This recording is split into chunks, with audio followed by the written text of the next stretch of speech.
Hello and welcome to the Game Week 3 edition of the FPL Scope podcast. And as you can see, it is a bit different this time around because I am in the same room as Kevin. I'm actually in London. We're going to a wedding tomorrow actually. We booked everything now in advance, the train journey, the hotel, everything. But for now, we're going to talk about FPL, and it's going to be a bit different, of course, with sharing the same mic, so I have to pass it back and forth between me and Kevin. But anyways, Kevin, how are you doing? Excited for the weekend and excited for your plans in FPL. How are you doing?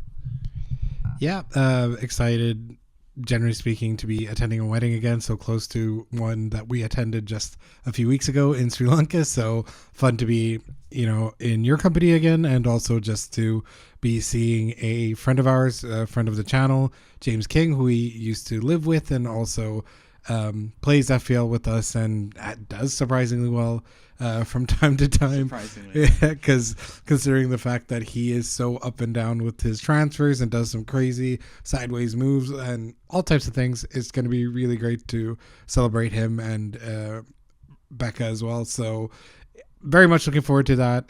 Very much looking forward to put this game week behind me. As you might know, it did not go so well. My captain of Holland did exceptionally bad, and I think it's just one of those things where I'm ready to free hit, and I think that's a bit of a spoiler, but I am planning ahead with a chip, and it's going to be the free hit, so let's take it from there. It's just very well said, but it's not that surprising that James does well in FPL because he does watch this channel. So yeah, that is probably explaining why he's gotten so much better at his ranks the last few years, because this channel has been about. But anyways, like you said, the rank as well, it is a bit closer now. You were like about 6 million places above me before. Now you're about 1.5 million. So getting closer and closer. We'll see what happens in the future. But let's just take a look at your game week and how it went. Yeah, not the best. 37 points, 2 auto subs as well because you didn't have enough players. Palmer and Georgina Rutter, there were no news about them being injured at all before the game week started. But luckily, at least, you're pondering whether to do a transfer or just save it. But at least you did that and you didn't have another bench spot open because, you had Gabriel in for Frimpong and earned 6 points from that. So at least that gained you some points. You couldn't really have done anything else for this game week. So in terms of maximizing points, of course, you could have had Timber instead and got like 24 points, but it's really difficult to foresee that. But overall, what do you think about the game week? Anything you could have done differently? Any regrets? Do you regret Holland captaincy, or do you think it still was the best call? Like, you don't really have any other options that got them any more points either, to be fair. So, how do you summarize game week 2 and what happened with it? Yeah, generally speaking, I'm really glad that I didn't do the thing with Frimpong because I could have lost value on him as well. I also thought that Arsenal were going to pump leads, and that's exactly what happened. The only thing that I might have small regret over is I considered Calafiori, but at the end of the day, you have to consider playing time. Calafiori, he is great when he gets to play, but at the end of the day, he could always get benched for I was about to say it's the stupid nickname that I say, which is Lewis Smelly. Yeah, but Lewis Skelly, the thing about him is he could come into the team at any point. Same thing with Timber. I really, really love Timber. As you know, I was the one who wrote the review about him. I know what he's capable of. I know that he can do crazy stuff like this, man. I got to see him do, the Sedan, roulette feints and all this type of stuff live. Like, he is a very capable player. But again, you don't know for sure about his playing time. That's why I went with Gabriel. Of course, they score from quarters, and Gabriel is nowhere to be seen. Bit unlucky that he didn't get a 15-pointer like we have seen him do multiple times. So that's maybe the one regret I have, but I don't regret bringing him in, especially considering the fact that he kept a clean sheet. Holland, I feel a bit hard done by, had an assist that should have happened with Marmouche and could have potentially even changed the game and the sort of landscape of the match as well. So I feel a bit hard done by. He missed a few, including a header that I think he really should have been getting on target. But at the end of the day, happy that Steve or Esteve came onto the pitch and got me a clean sheet. I was a bit cowardly. I went with Sanchez, and of course Lucas Paqueta had to score a complete wonder goal. by the way, because that was phenomenal. But yeah, if that goal doesn't come through, I reckon Chelsea would have continued that game. I mean, yes, West Ham had another chance to make it even. What would have been 2-1 at that point? 2-1 West Ham. So yeah, maybe should have been a bit more brave and reached 40 points, but at the end of the day, I only lost out at 3 points. I can't be so upset about that. I'm a bit annoyed that Jorginho didn't play. It sounds like he got injured as well. So definitely need to consider some things going forward. But for the time being, I think I'm all right, considering the fact that I'll be free hitting.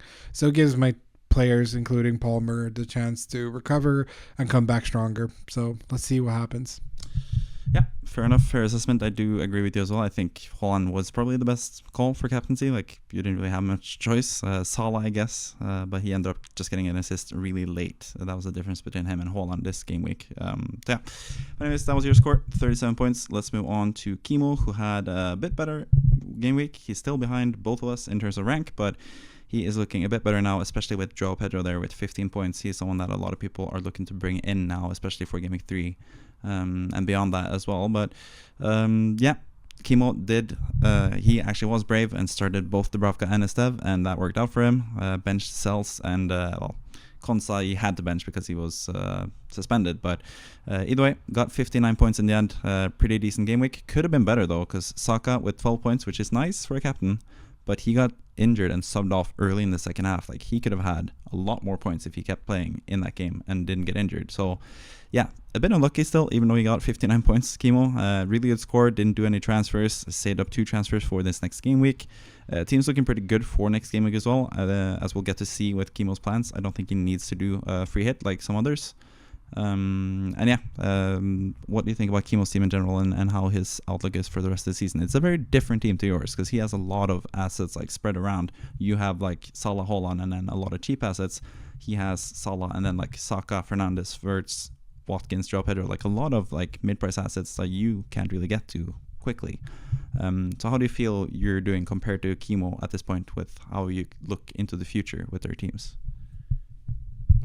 Yeah, I mean, I think very well done in terms of spreading out the wealth. It's always a good option. There's always a way to cover, but it's one of those things, right? Like, if Haaland has a good game, then I will go on top of Kimo, which is what happened with game week 1. And then if any of his assets, the spread there does well, he's good to go. And in the case of Joao Pedro and Saka, he was able to get some returns, and he's very unlucky that Saka got injured as early as he did, because it's very likely that he would have done more, and was a pretty great goal that he scored with his weaker foot as well. So I'm very jealous in that sense, especially during the game, because I was sat, in the Northern Tavern and was with a bunch of our friends of the channel, and watching them, and especially Jökeres as a Swede. Really fun to see him score, and really fun to see him just do his thing. And it's stuff like that. That's the pain with having Haaland and being a Haaland owner. You miss out on certain players like this, and it's bound to happen, but it's also bound to go my way too, where a likely goal scorer, a guy who's looking to bounce back from, people like to give him a lot of stick for last year, but he still had a pretty good season, all things considered. And City were probably the worst they've been in a long time. So, these are sort of the things that come and go with the tactics and what you end up doing. But with the free hit, I get to join in on the fun. So let's see if it's worth it. I'll be very pissed off if it doesn't work. But if it does work, it puts me through a headache and maybe some sort of, I might have to consider some things, including maybe some of my more expensive assets, of whether maybe I should bring it down. But that's sort of another benefit. The fact that I do have Haaland means I have way more creativity in terms of who I can go to next. But if people need to come join me to get Haaland, that's going to be a massive headache for them. Yeah, I think so too. You need to sell a lot of players to get hold on potentially, or like at least do like 2 or 3 transfers to bring him in, and get a lot of assets that aren't really worth that much. So yeah, it's gonna be interesting to see. But yeah, we're talking about free hit, and we're also now currently, as we're recording this podcast, we're watching Man United be down 2-0 against Grimsby after 74 minutes of the League Cup game. So yeah, Man United is like the main team for the free hit. So we'll see how that works out. But currently not looking so good in terms of the Grimsby game. But someone that it is looking good for is the manager of the week in the FPL Scope Mini League. As you'll see here, 98 points. I'm sorry for all you guys watching that had like 23 points or 30 points, less than 40 points, like you did, sadly. 98 points here. And also a bit lucky at that, because as you can see here, Palmer captain was subbed off for Timber with 24 points, and the vice captain was João Pedro. So that's 24 plus 15 points, 39 points from Palmer being out, and there Man United scored. And Buemo, maybe he is the one to go for in free hit 3. But anyways, 39 points from Palmer being injured, essentially. That's pretty amazing. Also 12 points from Gyökeres, a lot of Liverpool and Arsenal players. I think this team is actually really set up for free hit in Game Week 3, because a lot of Liverpool and Arsenal assets who face each other, makes sense to free hit them out. The downside to this team is the fact that Abdullah Al-Sajali, who's the manager of the week, sold Grealish, got 11 points, brought in Semenyo, which is a good pick. He could have had more points as well. Semenyo is really close to scoring and having more points than 11, but yeah, Grealish is looking like a really good pick. You probably could have sold someone else in your team probably to get Semenyo, but all around, Gyökeres, Ekitike, pretty fun team with a lot of new players as well. Cherky, double Arsenal defense is not something you really see. You don't really see singular Arsenal defense that much in FPL nowadays. So I think it's nice that this manager, even though it was a bit lucky, got rewarded for having a bit of a different team. But again, really lucky to have the Palmer thing happen. But yeah, Frimpong as well there. So like a lot of fun players, I think. So nice to see that as well. But yeah, what do you think of this manager going forward and stuff, and also what happened in Game Week 3? Do you have any comments about this? Yeah, I mean, my comment about this would be, man, what were you thinking not starting Timber? But, you know, considering the fact that his team is a bit wackadoodle in many ways, but fair enough, man. Like, kudos to you for going with Ekitike.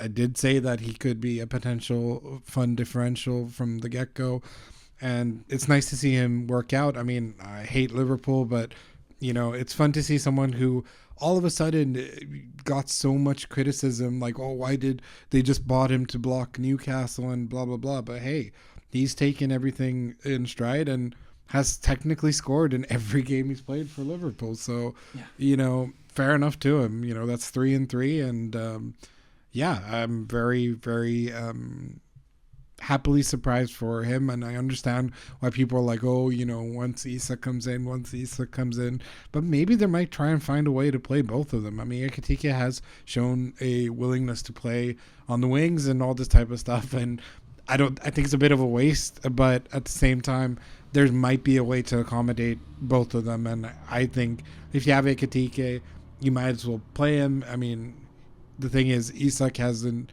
even come into Liverpool yet.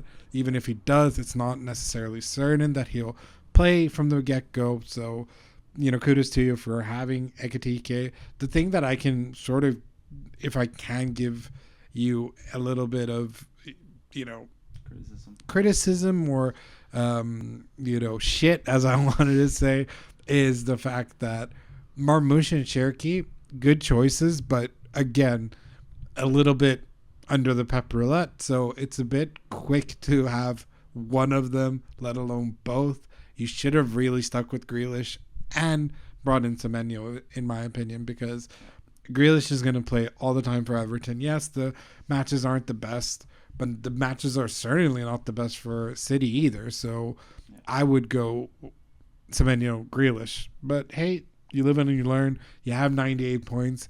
You're probably laughing all the way to the bank. So fair enough. And congratulations on having Timber as well. And you're lucky, so lucky, unbelievably lucky, considering the fact that had Palmer played, Timber wouldn't have seen the light of day. So Fair enough to you. Well done. And good luck with the rest of the season.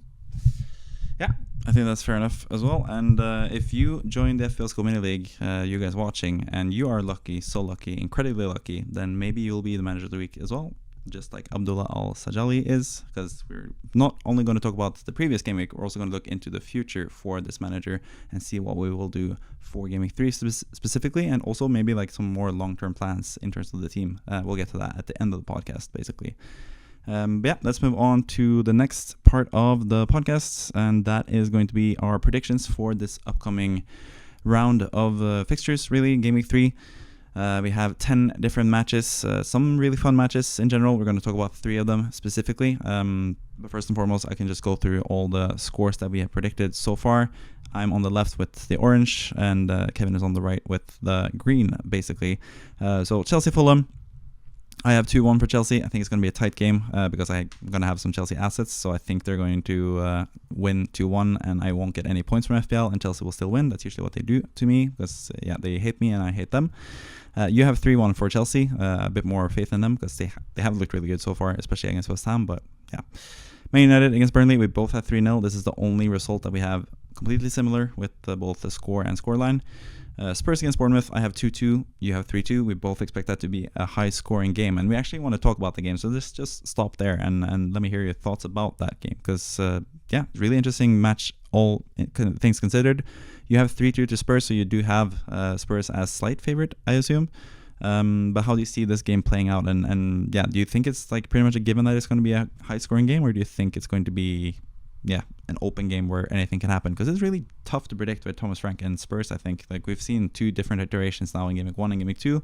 Maybe we see a completely new iteration of Spurs now in Game Week 3 against Bournemouth, which Bournemouth has a really interesting style. They have such a high press. They play completely differently to most people, but I actually looked into the results last season, and Brentford under Thomas Frank actually did pretty well against Bournemouth, so that might lend itself to your result of 3-2. But what do you think of this fixture, and what excites you the most about this fixture in general, and do you have anyone in consideration for your free hit team from this fixture as well?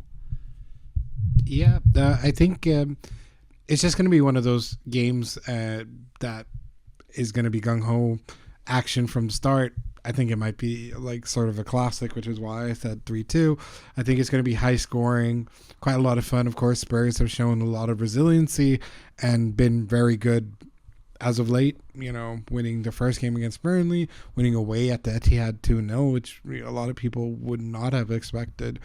And it's been really fun. But I also think on the flip side, Bournemouth have shown a lot of heart and a lot better in terms of just their overall play, because a lot of people expected them to have a big dip this year, but they've shown a lot of courage in their play, and I don't think they'll bend the knee to a single team or a single club for that matter. So I think they're just going to be gung-ho and just attack, which is why I think people who are like going with Spurs defenders might not be the best time to have the double up, because I know quite a few who's done that. I think they're going to concede, but I do think their defense have looked really good under Frank. Of course, they did collapse a little bit against PSG, but at the end of the day, they're the Champions League winners. Of course, it was bound to sort of happen. It's not that big of a surprise, all things considered. Maybe the nature of it is a bit surprising considering how late it was, but they're the Champions League winners for a reason. So, but I've been mildly impressed with them in the league. I think Jed Spence has looked amazing, and kudos to Frank for actually showing some sort of love towards him. And it's been nice to see him play. You would assume that Destiny Udogie will get that spot back, but all things considered, Spence might be here to stay. And I think these are some of the players I'd like to highlight. I think Spence has been great. Kudos, obviously, the former West Ham man.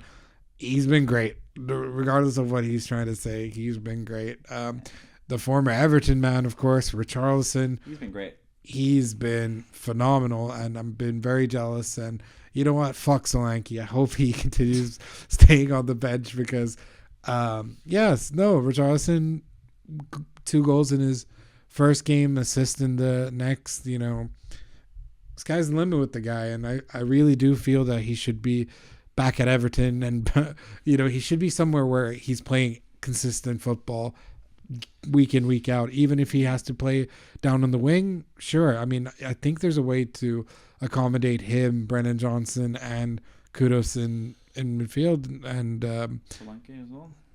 Yeah, up top. So he could potentially be in the position for where Son was in terms of the left wing. But I think it's just unfortunate that it's maybe one of those things where once Solanke gets back into match fitness properly, that he'll get benched, and I don't think that should be the case. Do you think he can play on the wing though, like next to Solanke? Yeah, I mean, I personally believe that's. I mean, as someone who's seen him do that at Everton, where he got to play both left wing and right wing and still kick lots of ass. Yeah, I think it's 100% certain. Richarlison's the type of player who will run tirelessly until his legs literally stop working, like as seen in the game against who was it? Both Crystal Palace and so many of these other teams back in the day, especially during our like most doomed league run. So yeah, for sure, I think Richarlison's someone who will tirelessly keep playing. People hate him, but I know for a fact that if you really pay attention to his play, Everton fans, Watford fans, Spurs fans all love him for a reason, and that's because he works tirelessly for them. So yeah, I would definitely have him in contention even in my own free hit. It's just that I like the look of some other players, and also we don't know if Solanke will get that nod over him, which is complete bullshit. They're so bad. My God. But yeah, that's my thoughts on Spurs Bournemouth. Yeah. If we are to talk about Bournemouth assets, the only one that I think is worthwhile is sadly Semenyo. Yeah, I think so pretty much as well. I think they're going to concede. It seems likely with how dynamic Spurs have been offensively, with Richarlison looking so good. But yeah, I think Richarlison is a really interesting player, especially in 4-3-8-3. There are 3 like template strikers for both free hit and really wildcard as well currently. But I think Richarlison is someone that is a bit overlooked because I think he can play alongside Solanke whenever Solanke gets to play.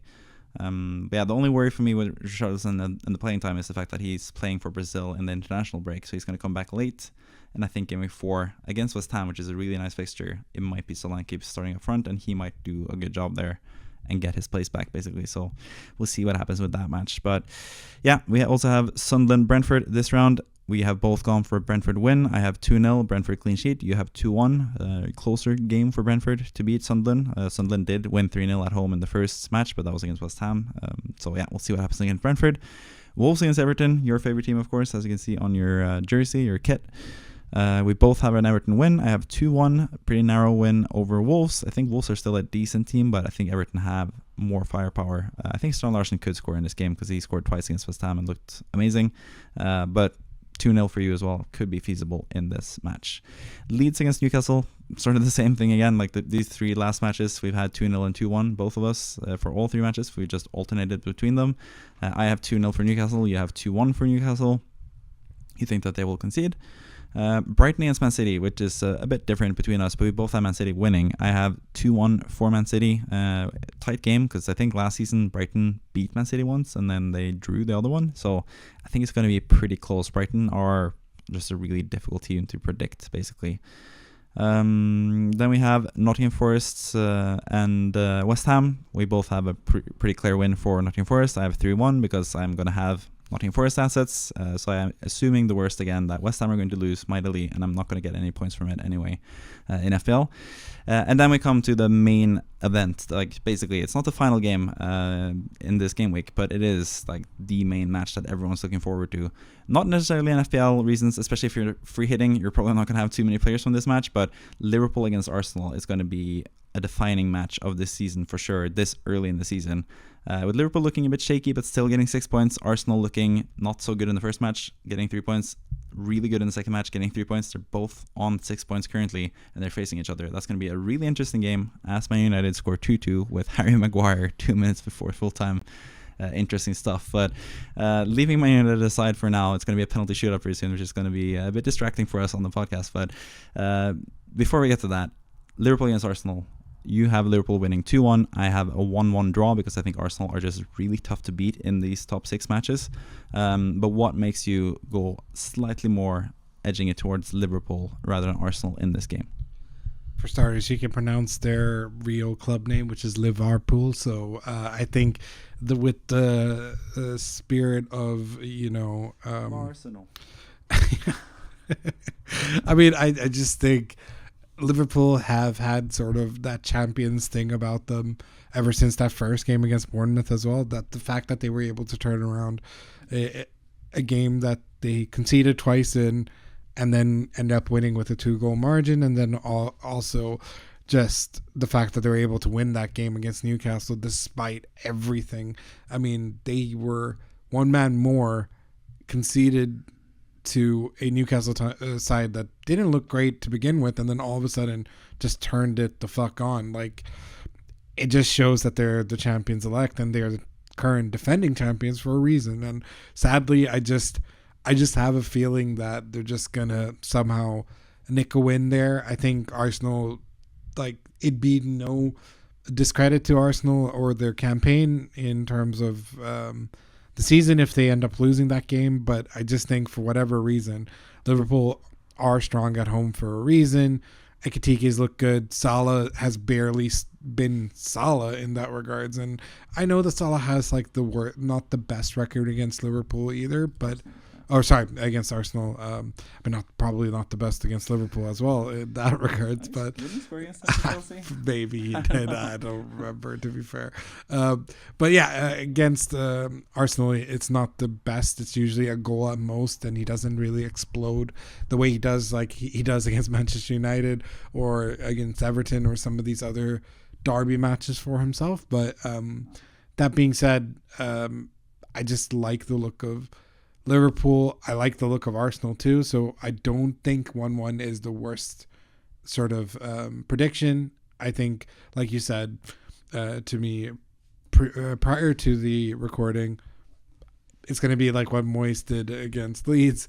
He's not going to set himself up to lose. So I think they could just do a defensive thing. They could even eke out like a 1-0 win, sort of how they did against Man United, if the luck is with them, the margins with them. However, the difference between Man United and Liverpool is far in between, and obviously they're a team that's ticking. They are the defending champions, so I think they'll just about edge it out. I hope I'm wrong. I hate Liverpool, so yeah, come on Arsenal. Yeah, you talk about luck as well. Liverpool they have shown in the first 2 games that they can get that 2-1 win right at the end. So maybe they do a hat trick in terms of winning late. We'll see if that happens, if Kevin is correct in that regard. When it comes to Salah's record against Liverpool, I actually checked it out, and it is quite funny because he has only 1 game, 60 minutes played, no goals, no assists, 1 yellow card actually.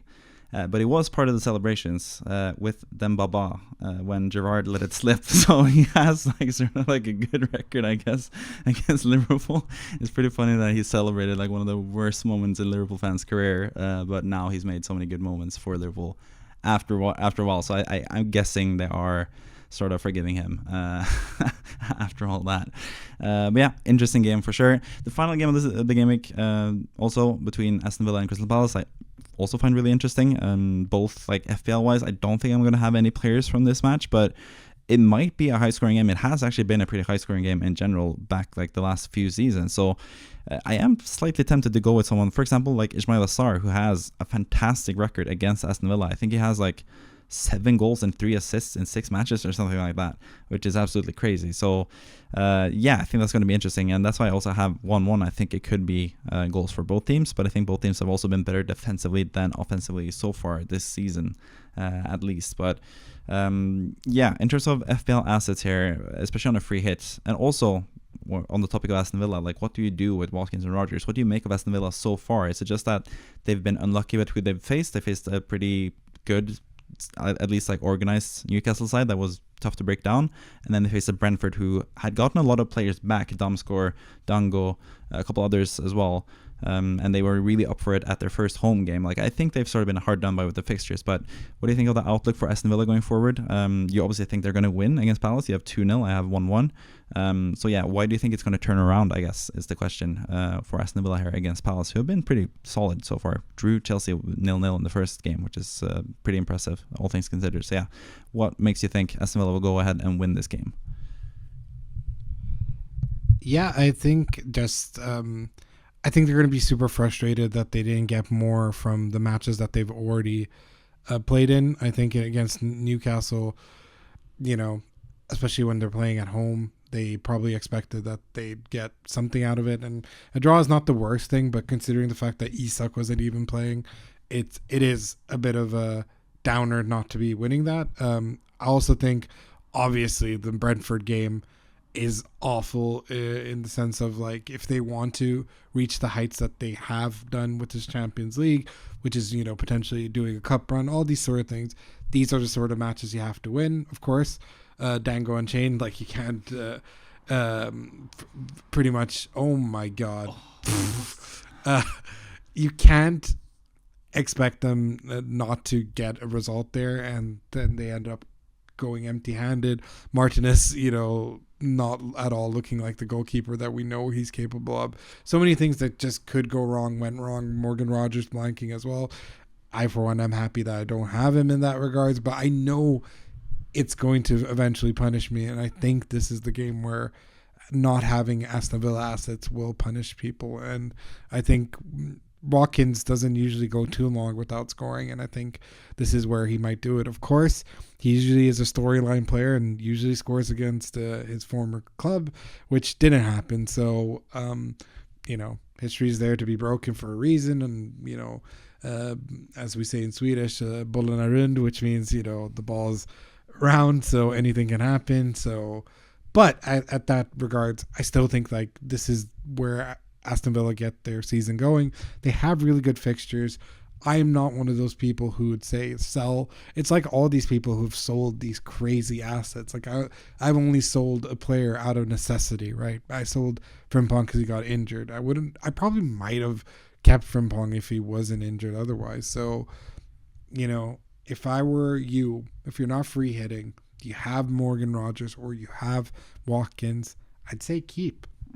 I'd say massive keep, because the fixtures dictate it. Eventually, you'll get the sort of returns and results like people did with João Pedro last week, what people did with Arsenal defenders, all types of different things. Like, just relax. It's only been 2 weeks.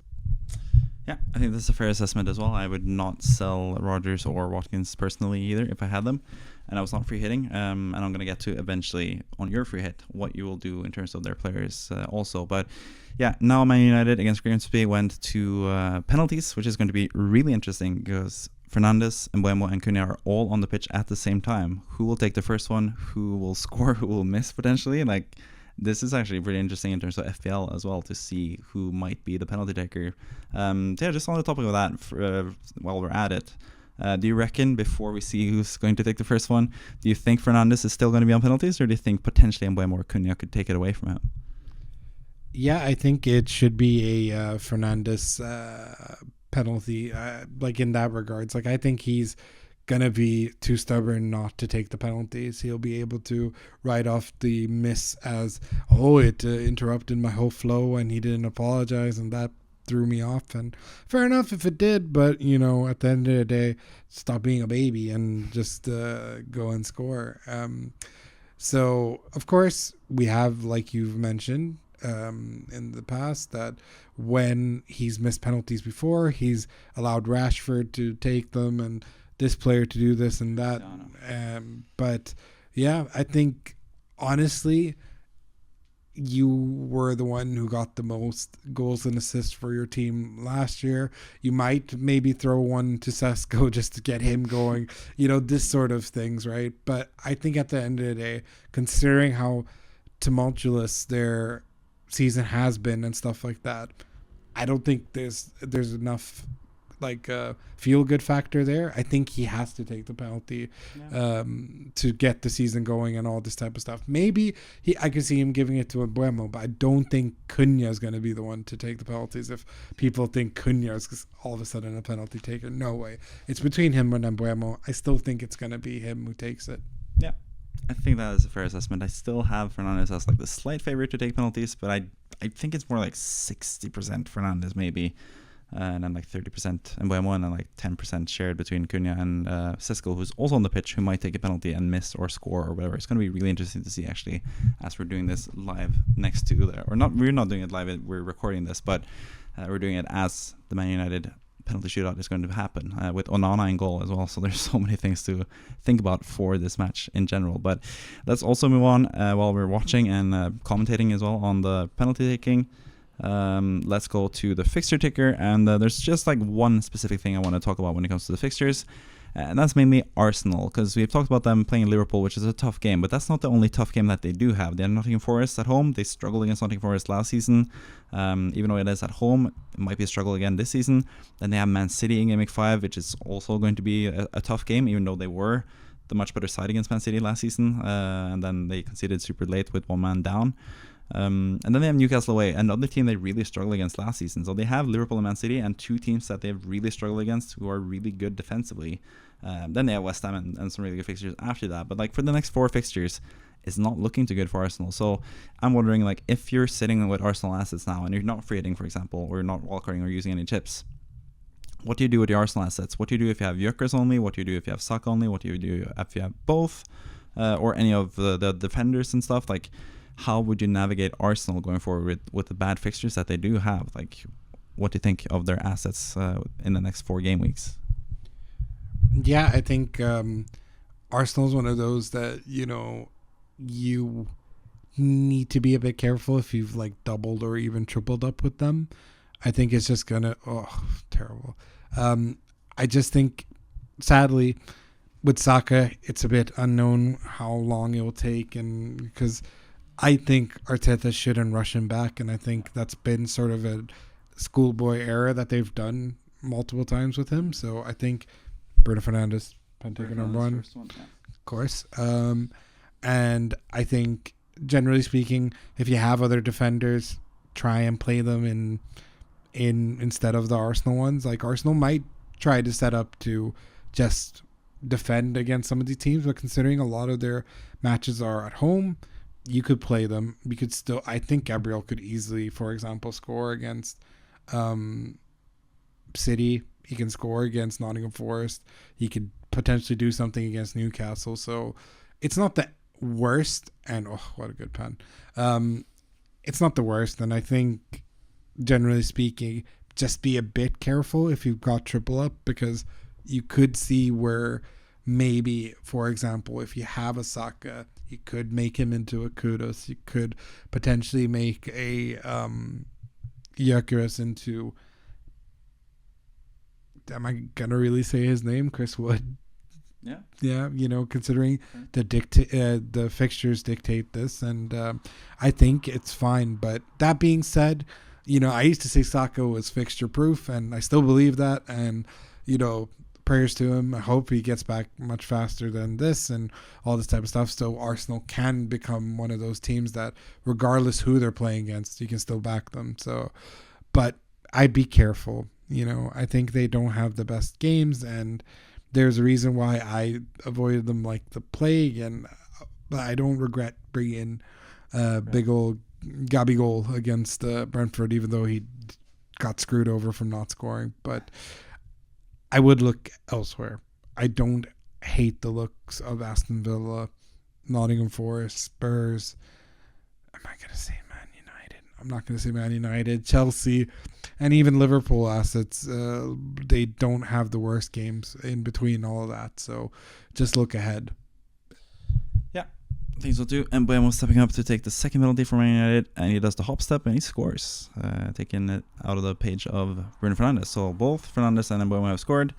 Again, the two most likely penalty takers. So I don't really think it's that, like, it's going to be either one of them. And it seems like from this penalty shootout with Fernandes taking the first one, he's probably going to stay on penalties for now. But yeah, both of them are good penalty takers. We saw that just now.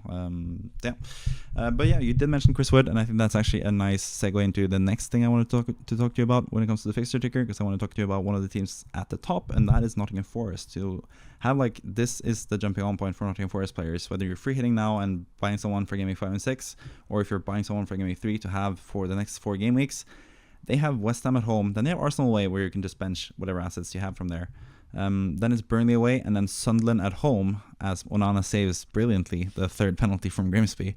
But they have 3 out of the next 4 fixtures are absolutely amazing. Like, you can't really ask for much better than that, especially considering how Sunderland were pretty good at home so far, but not away, but they have them at home. So a lot of good assets from Nottingham Forest. They've also brought in 4 new players now since last season. They also, or even with Igor Jesus as well, they have 5 new players that are potential starters eventually.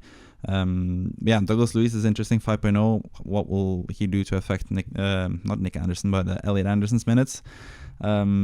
There's a lot of things to look for there. Mount scores his penalty as well. He's another penalty taker that they might have.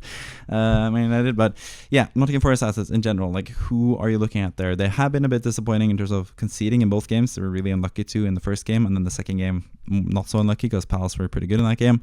But no defensive contribution points, barely, or defensive contributions that much from Murillo and Milenkovic as people were expecting.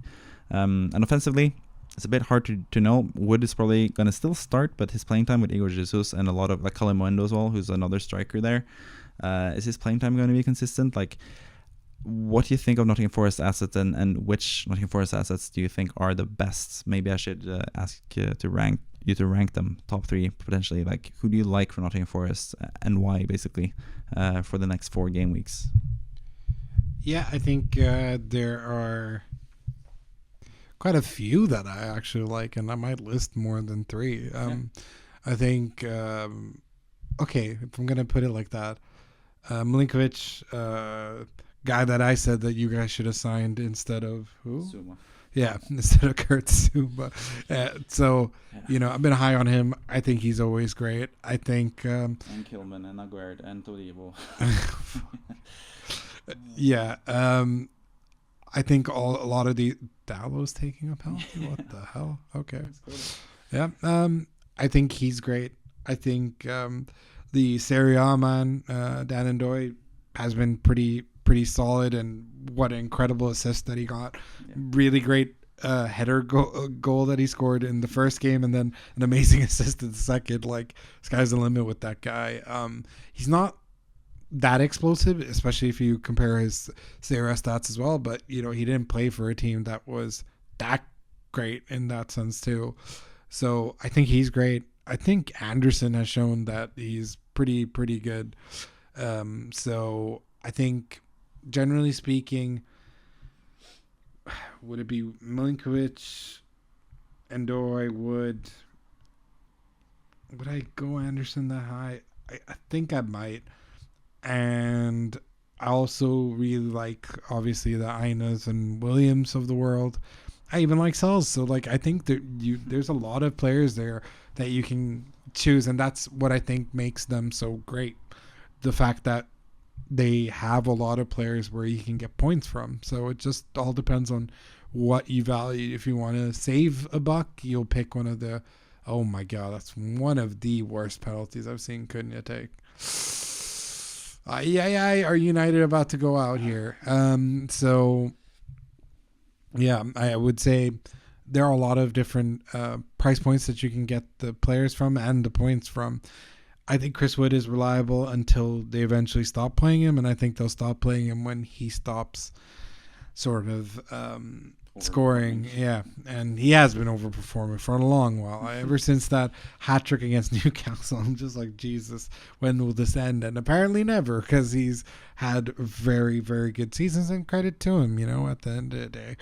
But I think there's a lot of different price points that you can get some points from, and from a lot of positions, which makes it really fun too. So all depends on what, where, and how for your team. But I think that's what makes them so great.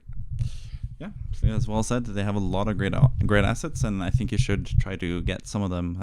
I'm definitely going to triple up against West Ham, which is kind of pains me as a West Ham fan to do that, but it also is like a nice consolation prize, I guess, in case West Ham lose. And also, every West Ham loss now is closer to some change in terms of managerial or ownership or whatever. But then Arsenal against Arsenal gaming 4, then you have like a bit of a buffer if you don't have any assets, so you can wait until gaming 5 to bring in someone else. So I think it's actually pretty well set up now for you to bring in Nottingham Forest assets. But yeah, Cunha did miss a penalty as we were watching, and Xerxes scores his. So the penalty shootout goes on. But yeah, I was about to say, like, when Cunha stepped up to take the fifth penalty, like, oh, maybe that's a sign, because some starting penalty takers takes the fifth penalty. Usually when they're selfish, like Cristiano Ronaldo, not like Messi, who takes the first one. But he missed, so he's definitely not going to be the penalty taker now, Cunha. So it's either Mbeumo or Fernandes, most likely. But anyways, let's move on to the next section of the podcast. We're at the weekly wildcard draft, where we don't have any Man United attackers actually in the original draft. If you're not looking to free hitting gaming 4, I don't think it's worth it for this one game week to bring in a Man United asset. You can always just captain Haaland, for example, or Joe Pedro this game week. You don't need a Man United asset in particular offensively. I think they're just a bit too expensive, especially if you want to fit in both Salah and Haaland, which I think you should personally. But maybe you don't need Haaland if you are free hitting in game week 6, for example, when he plays Burnley. He has some tougher fixtures before that, so there's many ways to do this. But I think Haaland is pretty important. I think he's looked like the most attacking, the best player. Salah hasn't really started the season that well, and Haaland for me has looked really threatening in both matches. I think Haaland's going to be someone that everyone wants to own sooner rather than later, pretty much. Oh my God, please don't let Kobe Mino stepping up to take a penalty. It It would be typical if he misses the penalty shootout final. Like if he misses, they go out. As you probably know, because you will probably have watched this game before you listen to this podcast. But Kobe Mino stepping up, just have to commentate through it. Yes. Oh, beautiful penalty. Yeah, happy for him. We want Man United to go out, I think, but don't want it to be a Kobe Mino. Yeah, yeah, not him. But anyways, going back to the weekly wildcard draft for Game Week 3, I do actually have done the man Ndoye as the 14th pick, because I was a bit unsure like which assets from Nottingham Forest should I pick. I've landed on Sells, Ndoye, and Wood personally. I do think tripling up on Forest makes a lot of sense with all the good matches that they do have. And I really like Ndoye as well. I've been a huge fan of his since I started watching him and getting to know him, basically. When it comes to this team, done 4 changes from last time. I think it's a pretty solid team still. But yeah, I'm curious to hear your thoughts, because I've gone through these players in the weekly wildcard draft video that I do every week. So if you want to see my full thoughts on all these players, then you can go back and watch that video. But now I want to hear your thoughts about this wildcard draft team. Maguire is stepping up to take a penalty. He's had some luck in the past. Maybe not. Bangs it in. Yeah. But first and foremost, what do you think about the wildcard draft? Any players you're missing? You can see on the cusp section there, I have a couple interesting players that I were close to selecting, but they just didn't make the squad for one reason or another. Mainly it's due to pricing, I think. I just couldn't afford them, or like there's other players in that price bracket that are better, like Semenyo over Kudus, for example, in my opinion. As we were watching Maguire, I'll let him take the penalty before I give you the word. And I'll commentate through Maguire taking a penalty, which might send Man United out. And no, he scores again. Classic Maguire, yeah. But anyways, the wildcard draft. What do you think, Kevin? Any players you're missing? Any players you think are too high or low in the rankings? Or anyone that you think is like a dud pick in general for like an expensive price? Because the cheaper picks are like, King, Goodmanson, Dubravka. Not going to play them that much, so they're not really that important. But like the rest of the players, anyone that is like a miss, you think? Anyone you're missing from the team? Let me know. Yeah, I think generally speaking, the team looks good. Haaland, Wood, Pedro, of course, great picks. And does he only dive one way? Like he's only gone goalkeeper. Yeah, he's only gone goalkeepers left, and they've been shooting. Oh my God. Anyways, so in regards to the team, Semenyo, great pick. Salah, of course. Reinders, of course. King looks like he could have a breakout year, especially if he keeps getting to play. Yeah. I'm not 100% sure if that's going to be the case, because Smith Rowe, you got Harry Wilson, like these sort of players who can do it. Oh, Delict he stinks of miss. Yeah, I think so. Oh, wow. Fair enough. Keeper rooted. I guess he wanted to go the one way and Delict went the other. And I think that might be it. But again, 4.5, you can't really blame him, and he's just going to run on the bench. Dorgu, United are so bad defensively, but I think he looks fantastic, and even if he ends up going to an Everton next year, that'll be great. Cucurella, I think super unlucky not to keep a clean sheet against West. No, I'm just kidding. I think he's looked great. Oh, the one time he didn't go that way. That's what. I think United have looked really weird defensively, but he's looked really good. He's passed the eye test. Romero is bound to get a 15-pointer where he scores. 17-pointer with the defensive. Yeah, of course. And I don't know how I feel about Anderson, but considering the fixtures coming up, there are some good fixtures there for the price point. Looks good. Yeah. Absolutely. And I think Sells is a great shout. I think Dubravka is good. So he took penalty number 9, Sesko. Jesus Christ. And I think the rest of the team looks good in terms of the long term. The one thing is I'm seeing a lack of a certain team, which is quite funny considering the fact that you have them as champions to be. So, wow. To the goalkeepers, fair enough. But other than that, I think on the cusp players, all three at the again. He's 1,000,000% gonna miss, isn't he? But with the on the cusp players that you have, Milinkovic, really, really good, and I think is one of the best picks that you could have. Kudus, obviously, yeah, I think he's a quality player. He's bound to score his first goal. Oh my God. And Ekitike, I think people are so like, oh, until Isak, which is fair enough. But until Isak's actually at the club, who cares? Just play. Let him do his thing. And I think he's done so incredibly well so far. So yeah, why wouldn't he be on the cusp? I think 3 solid picks there. But I like the overall shape. There's a little bit of a mixture of players. Of course, there's some triple up and double ups here, but the ones that you have picked are all solid, so I can't really hate that. Yeah. The one thing it's lacking also is Man United players offensively, but we'll see. They are struggling to beat Grimsby still, and now they're going to go start with the number 1 free kick or penalty takers again. So we're going to see Bruno Fernandes take another penalty, another chance to miss. It's really fun actually to watch this game as we're recording. But yeah, I quite like the team. There's also a different variation to this because I think Game Week 3 and Game Week 4 are so different that I think using free hit in one of those game weeks works out pretty well. And I also quite like the fact that like combining the wildcard and free hit together to make like a stronger wildcard. Using the free hit basically to make the wildcard better is something that really appeals to me. So that's something that I might advise for others because I'm going to use my free hit now. I'm not going to wildcard, so I'm not going to do that myself. But I think that is something you can do.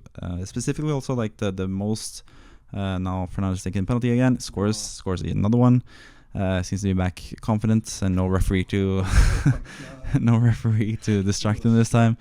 But yeah, I think actually there is a pretty good, like in the comment section I had someone ask me like what are other good weeks to free hit, and I think if you're wildcarding in Game Week 13, which I'm looking to do, free hitting in Game Week 14, where there are some assets from Arsenal, for example, where you won't load up on many Arsenal assets in Game Week 13 because they don't have the best fixtures, but they do have a really good fixture. I think it's Brentford at home or something in Game Week 14. That is actually a pretty good game week to do it, and just maximize your squad from Game Week 13 onwards, and then disregard the fixtures that they have in Game Week 14 because you could just free hit. I think that's a really appealing tactic, really. Onana almost saved from the same guy. No, there. Yeah. Anyways, but yeah. So yeah. But I do have a different variation with some other players here. So let's look at that as well. And there are 4 changes to this team compared to the other one. 2 Man United players because we're more looking into Game Week 3 now against Burnley at home. That should be a pretty easy match. They say scored twice against Grimsby, so they could score twice against Burnley also and score penalties because they have only missed 1 penalty, I think, from Cunha. And Buemo stepping up to take the second or his second one now in the second round of penalties. which is going to be interesting. But yeah, so Cunha and Fernandes are in this team. Maybe Mbeumo now after watching the penalties, as I'm watching Mbeumo take his second penalty. Let's see if he scores that one. If he misses, then Fernandes for sure. Oh, he missed. He missed. The Man United are out. So yeah, if anything, I think it's pretty settled that Fernandes is taking penalties now for Man United, with both Cunha and Mbeumo missing and costing them in the FA Cup.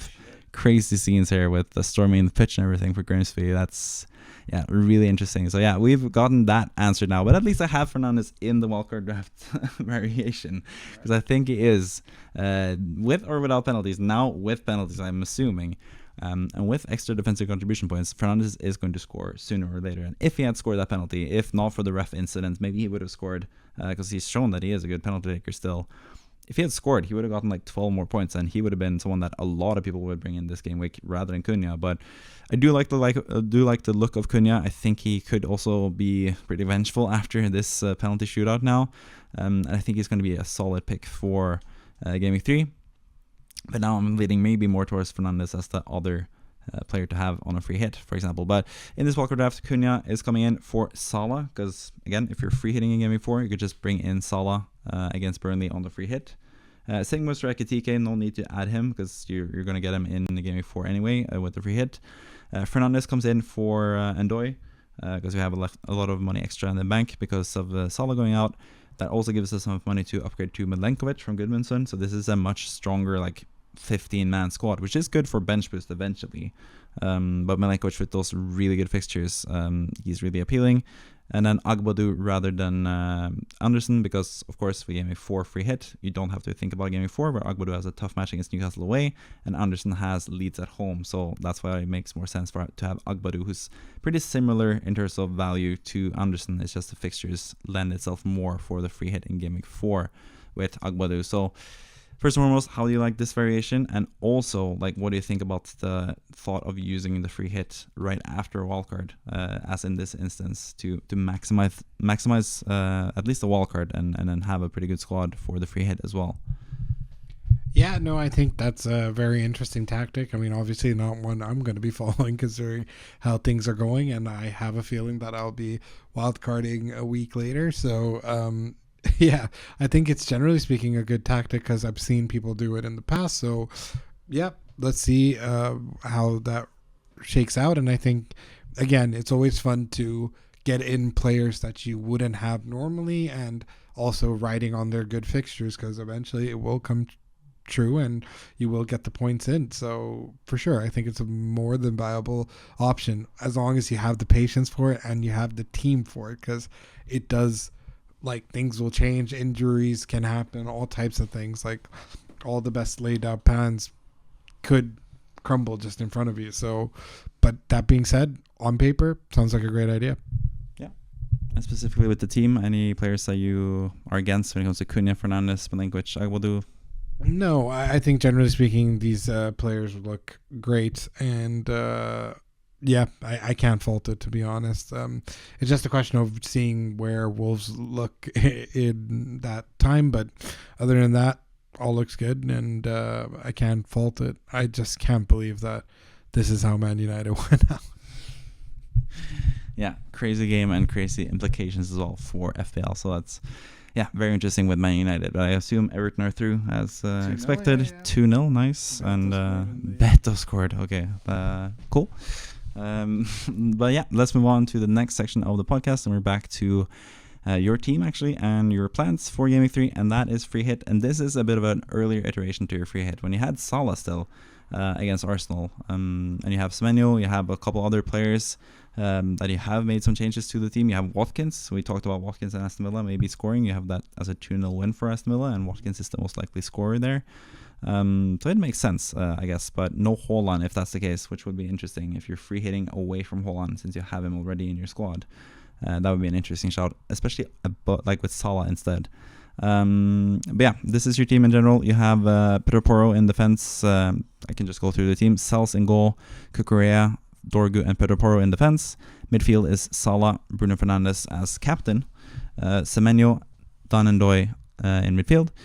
And up front you have Watkins, Wood, and Joao Pedro, so no Haaland in this draft at least. On the bench, Dubravka, just a cheap option. Trippier against Leeds, could get some set pieces potentially. Like there's so many players missing now from Newcastle potentially with the Liverpool game where everyone got injured or suspended. So it's going to be interesting what to do with Newcastle. That might be actually one of my questions for the free hit. We can talk about the free hit as well with the manager of the week, because I also think the manager of the week should do free hit. And yeah, final guys on the bench are King and Goodmanson, just cheap options really. But you have made some changes to your free hit currently as it stands. So what have you done? What are your like main points of contention when it comes to free hit? Because this is like basically the main part of the podcast. Like, who are your locks first and foremost in your free hit team? Who are you like deciding between? And what is like the biggest issue spot of your team? Like, what's the biggest problem you have to solve when it comes to free hitting in Game Week 3? I think one of the things that I think the locks that I can say is probably Wood, Juan Pedro, Cucurella, Pedro Porro, Dan Ndoye, Semenyo. Ooh, lock. Yeah, Semenyo lock. Pedro Porro and Semenyo. Yeah, probably that's a lie. Considering that I might consider Cunha or Embuemo depending on this game, because like everyone brought in Cunha, right? But at the same time, I thought Embuemo looked better in this game. And then of course, both of them were the two who missed the penalties, because Bruno actually scored 2 and Cunha missed his 1, and yeah, United get battered everywhere they go. I just saw some kid hold up a sign about that.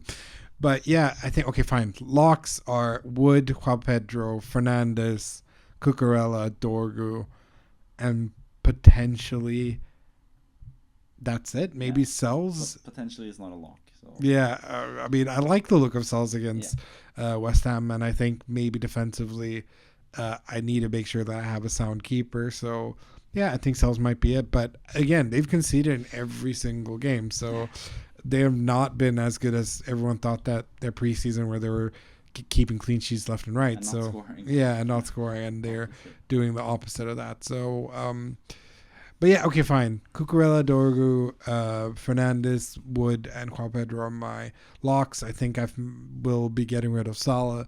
I think Haaland might be a lock actually now.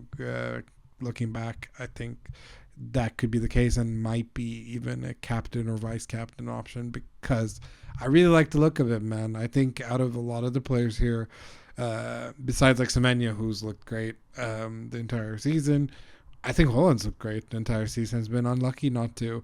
Like, I felt like I should have punished more people for not having Haaland from the start. So yeah, I think Haaland's going to be a lock for my team as well. Yeah, fair enough. So those are the locks. And when it comes to points of contention with your team, you mentioned Cucurella, Dorgu, Sells, probably Fernandes, and Wood and Joao Pedro. So that leaves Pedro Porro, the Salah, or like the 2 midfield options. I think midfield options is actually where I want to go next. Like Fernandes is a lock, but you have basically 3 midfield options that you're deciding between. Like Salah, Semenyo, and Ndoye are not locked. Ndoye maybe locked. Yeah, I think it feels locked. He's a fun differential, so he might be like he's a strong consideration at least. But like when it comes to the last 2 midfielders, like which players are you deliberating between? Like there's a lot of people to choose from there. So yeah, and how does Palmer fit into this as well? If he is fit to play, is he going to be someone that you're going to force into the team, or are you happy with Cucurella and Joao Pedro and want to spread the money around? Like, what is your midfield options looking like, do you think, next to Fernandes and probably Ndoye? Yeah, I think there's some fun options there, and which is why there's a lot of headache, because I completely forgot about Dango. I mean, Dango's playing Sunderland, so I think that could be a fun differential, and he looked great. But that's the issue with him. He is great until he isn't, and he does that so often. So you never know what you sort of get with him. Scored a hat-trick last season. That is true, and looked great, and he is a great player. So I'm not surprised at all that he was able to do such a big debut for them and all this type of things. But that being said, there's a lot of headaches, man. It's really annoying. If I could if I could bench boost on a free hit, I'd be so happy. But that's not how this game works. And but I think it's hard because Kudus looks good too. Like having a Spurs player against Bournemouth that besides Pedro Porro, who I think is going to concede, feels like I'm shooting myself in the foot here. So, but I like Pedro Porro a lot. I think offensively you can get points even if he concedes. Exactly, and I think that he's more than capable of. But it's hard to pinpoint who's going to be the main men when all of them are capable of doing something, because they have Brennan Johnson, who looked good. They've had Richarlison, who looks great. Kudus, who looks great. This player, who looks great. Romero, who looks great. Vicar, who looks great. Like every player, like Spurs look just great. Like, and kudos to everyone who has doubled up or triple up on. Kudos to everyone. Wow. Yeah. For pretty much, and I think it's just one of those things where I am a bit stuck on who to go with. I think I am fine with letting go of Salah, even though there's something in me that just screams he's gonna get bullshit penalties with them. I don't know. I don't like betting against Salah. Like when a lot of people got rid of him. What was that game? Like Man United or something like that? Yeah, you're looking at the one who scored a hat-trick. Yeah, and luckily I still kept him and stuff like that. So I don't like betting against Salah, and I don't like betting against Liverpool when I hate them so much, but they can get me FPL points sort of thing. So, but do I think other teams can, survive the spread? Yes, because like you mentioned, I think Arsenal are going to go there to try and just defend their asses off. So yes, I think that'll be fine. But I don't know. Like, I don't also want to give up Watkins. Like, I feel like this could be the Watkins game. Like, he's due a Watkins game. This has to be it, right? Surely? No? I don't know. But I love Haaland. Yeah, and he was so stinky. So, yeah. Man United need to practice their penalties. My God. But, yeah. I'm not so sure if I want to do the Man United double up in midfield now after this game. My God. Like, their heads are going to be in the clouds, but they need to know that the Burnley game is a game. Oh, my God. The Burnley game is a game that they should get their season going again. This should have been the game to get their season going again. But, penalties are penalties at the end of the day. It doesn't matter if you're playing world-class opponents or just opponents that are below you in terms of the league. If you're able to slaughter away, you're able to slaughter away. So, yeah, it's going to be a bit of a headache, but I feel like I'm very comfortable, and I feel like Bruno Fernandes, after this game as well, Bruno Fernandes seems like a lock, even for captaincy. Yeah. Yeah, captaincy is also really interesting. I think it is between a Man United player and Haaland and potentially Joao Pedro. Like that's another thing. Like, he seems to be a lock for you. Playing against Fulham at home, I think Fulham are kind of tough to score against. I can't really see many people scoring like 3 goals against Fulham. I think that's why I'm like a little bit less interested in Joao Pedro as captain, potentially. But yeah, Bruno Fernandes for sure is an interesting candidate. I still think I actually have a bit of an opposite opinion in terms of like this game. I think they have to show something now against Burnley. They're going to be super up for it. They probably weren't that up for this game because that is usually what happens in the cup. Like, you expect to beat them easily, and then you don't. And now I think they're just going to be even more ardent to basically beat the crap out of Burnley. And I think Cunha, especially missing the penalty, is still waiting for his first goal. Even in friendly matches, he didn't score anything. He's looked really lively, but he hasn't scored anything yet. So I don't think anyone that brought him in has made a mistake, because I think he's going to turn it on and score against Burnley. So I would still go with Cunha myself. That is what I'm planning to do on my free hit, which I'm going to talk, or we're going to talk about actually on the Friday video for the team section. We're both going to talk about our free hit selections in the team selection video this week. Yeah, I think that's it pretty much for your plans. Still a lot of things to go, but again, we're going to talk more about this on the Friday video, so it doesn't really matter that much for now. Let's move on to Kimo, who is not going to use his free hit because he actually has a pretty decent team. I can actually go through it. Sells in goal, who's someone that we're both looking to have on a free hit. Nico Williams, another defender against West Ham.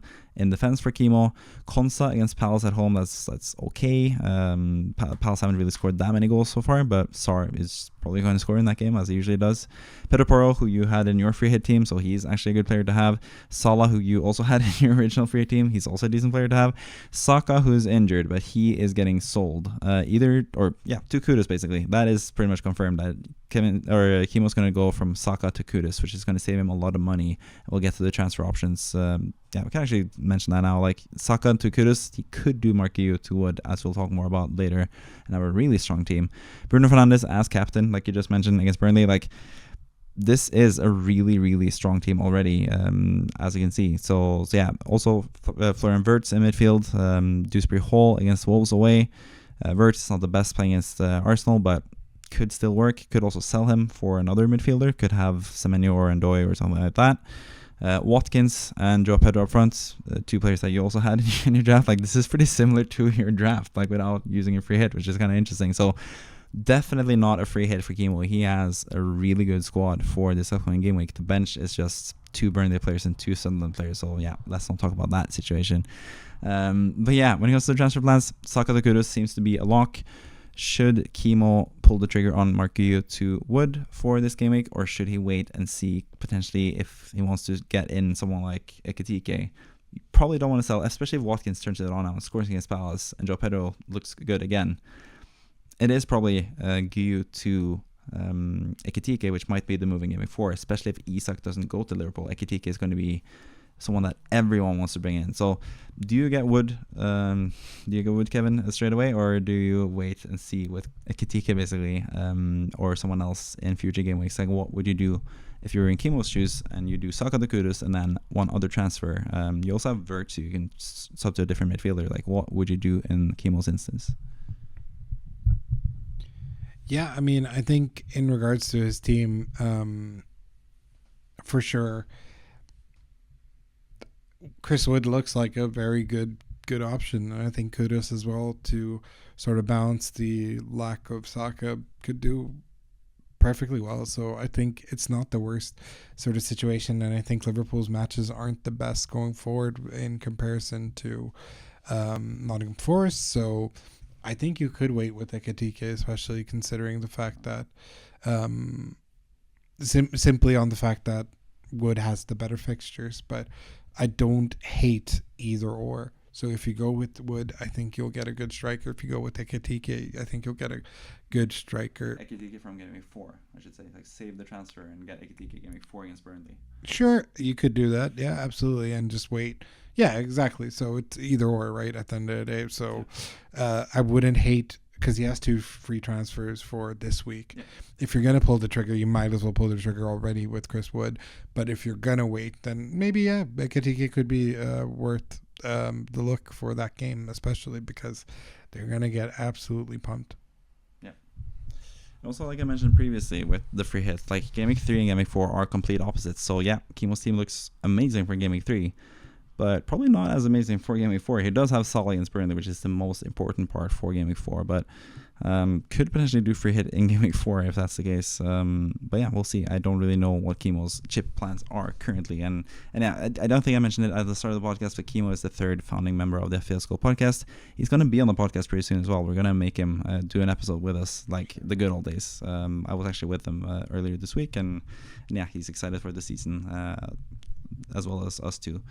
That's Kimo's plans. For me, I think Saka to Kudus, of course, it makes sense. I'm, of course, as a West Ham fan, not the biggest fan of Kudus. He has just put in 2 crosses that Richarlison magically scored from with brilliant goals, but I did actually think Kudus looked pretty good against Man City. He had those runs behind the defense, especially the one where Trafford came in and kneed him in the chest and probably should have been sent off. Like, Kudus has like threatening, so I do get it. For 6.5, he was underpriced. Like, he should have been 7.0.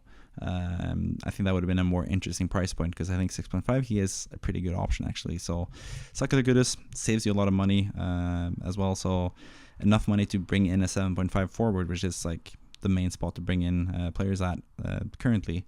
I think he even has enough money to bring in Bowen if he wants to, because he's gone down in price, but probably not, because Bowen has or West Ham have been terrible. Yeah, I think personally I would actually just wait it out. I think this team is looking good. Probably save the transfer, because Wirtz is going to be good from next week onwards. So yeah, you might as well just keep him and hope that he does something against Arsenal in that game. But yeah, Saka out for Kudus, that makes sense. And just keep it at that, I think. Just wait and see what happens with Isak. You can get Ekitike if Isak doesn't come to Liverpool. If not, you can always get Wood in Game Week 5, or any game week you want to get Wood. You can choose to do that as well. It is your choice, pretty much. But yeah, that is Kimo's plans. Let's move on to the final part of the podcast. That is the manager of the week, Abdullah Al-Sajali, who I think has, like, completely different from Kimo, has a team that is more free hittable, basically, because this team is maybe even designed to free hit in Game Week 3, like I did personally, because this team has Gabriel, Gyökeres, Timber, 3 Arsenal players. It has Ekitike and Frimpong, who's injured as well on top of that. 2 players that play against Arsenal, like they play against each other. That's not good. Palmer's injured, probably out for Game Week 3, potentially. Maybe he's back. We'll see. He has both Palmer and Frimpong, who are most likely going to be back for Game Week 4, and are going to be good assets in Game Week 4 on top of that. And then you have, like, not the best team around it. Like, Pedro Porro, Semenyo, Joao Pedro, and then Palmer if fit, Sanchez. Those are, like, the only players you would consider on a free hit this week. So not that many players that are super interesting. Also, like, the double up with Man City players, like we talked about earlier in the podcast, Marmoush and Cherki. One of them is fine, I think. Like, they have that high upside that they are really good, but having both, it seems a bit overkill. Like, it's going to be tough for both of them to produce, especially with all the attacking talent City have in general. So yeah, that is probably like a headache for future game weeks. But yeah, do you think, as well as me, that this is a free hit team, or do you think you can actually survive without a free hit with this team? Like, what is your answer to that? 1,000,000% free hit. I'm not. That's all I'm gonna say. Yeah. So yeah, I think this is actually a pretty good case of using your free hit, and we just discussed, like, the free hit team that we would go for, or like place that we would consider, and we're going to talk more about that on the Friday video. So yeah, we're actually going to give you guidance, the manager of the week, in that video as well. But when it comes to the future of this team, like, just to looking at all the assets that are on this team and what to do in the future, what sticks out? What is, like, the main things to fix? What are the good things about the squad? What are the bad things about the squad? In general, what do you think Abdullah Al-Sajali should do in the future with one free transfer now, which is going to stay that way if you do the free hit, as we do advise you to, and 0.4 in the bank currently as it stands? Like, what are the main issues to fix with this team going forward? Yeah, I think the main thing would be Marmoush and Cherki, because you don't know the lay of the land with them so far. You obviously have Frimpong, who's injured, and he could come back, and fair enough. You would like to have him in that game against Burnley, was it, right? So fair enough if you want to hold on to him, but I think you need to fix Cherki, because we don't know when or how he'll be when it comes to playing time. And I also believe that Marmoush might be, for the time being, a lot for what he is currently, which is maybe starting, maybe not, depending on the game type. And he didn't look great against Spurs, but of course I still believe in him. I think he could easily become one of the best players in the league, and I actually do think he's one of the best players in the league in that sense. So a lot can happen very quickly, but I think that needs to be fixed. And I think eventually, and the most glaring thing, obviously, is you don't have either of Salah or Haaland, and that needs to be addressed. And if you can, what a goal. If you can address that, you should, because my God, man, eventually you're going to fall behind. Yeah, so my question is there, with Salah for Game Week 4 against Burnley, one free transfer. Is that, like, the obvious move, like taking a hit to bring in Salah for Game Week 4? Is that what you would do, or like what do you reckon with this team? Yeah, 100%. I think that is something that needs to be addressed, and we're now about to see Beto's goal. So I'll be saying this. You need to get Salah somehow, and nice play. You need to get Salah somehow. You're going to need him against that game. Maybe it's Ekitike again who scores all the goals and Salah blanks, because we captained Salah against Bournemouth that one time. They won, 9-0. Yeah, and he did fuck all. So yeah, but you gotta have Salah or Haaland. I personally think people who go with neither eventually your team is about to stink. So try and fix that. That would be my biggest point of contention for you to fix. And also another way of doing that is sorting out Marmoush and Cherky, because I don't understand why you don't have Reinders when he's shown that he's consistently going to play. Yeah, I think that's fair. You can downgrade Marmoush to Cherky, or not to Cherky, to Reinders and get some money in the bank that way. But yeah, looking at it, like Ekitike is at least in this team, so could always go super differential as this manager has done so far, and just captain Ekitike in Gaming 4. That is a bit of a spicy way to do it, and maybe just save up the money and the transfers for Gaming 6 to bring in Haaland there instead. Like, that is a different way of doing it. But you would bet against Salah against Burnley in Gaming 4, which is really risky, and then Everton at home the next game week.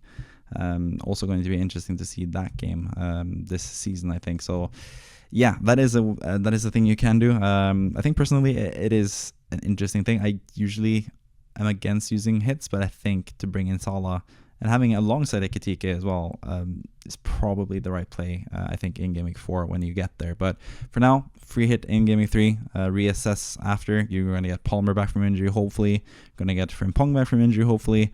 And you have a pretty solid team. Even though Arsenal have some tougher fixtures, they do have Nottingham Forest, which is not the best team offensively. You can keep a clean sheet there. And against Newcastle, for that matter, that's going to be a low-scoring game as well. So they do have decent fixtures defensively, I think, Arsenal, going forward. And Gyökeres, going to be interesting to see how he can perform in those tough matches. Like, how is he going to look against Liverpool? That's something that I also want to see in Gaming 3 when I'm free hitting. The players that I don't have, like from Aston Villa Crystal Palace fixture and from Liverpool Arsenal fixture, how are those players going to cope with the position that they do have? So yeah, that's what I'm looking forward to, at least in the next few game weeks, or in this game week in particular. So yeah, I think that basically wraps up the podcast, as the League Cup draw is about to start, or is starting right now. So we're going to watch that. But before we leave the podcast and end the podcast, as always, even when I'm here, I'm going to let Kevin have the last word. So Kevin,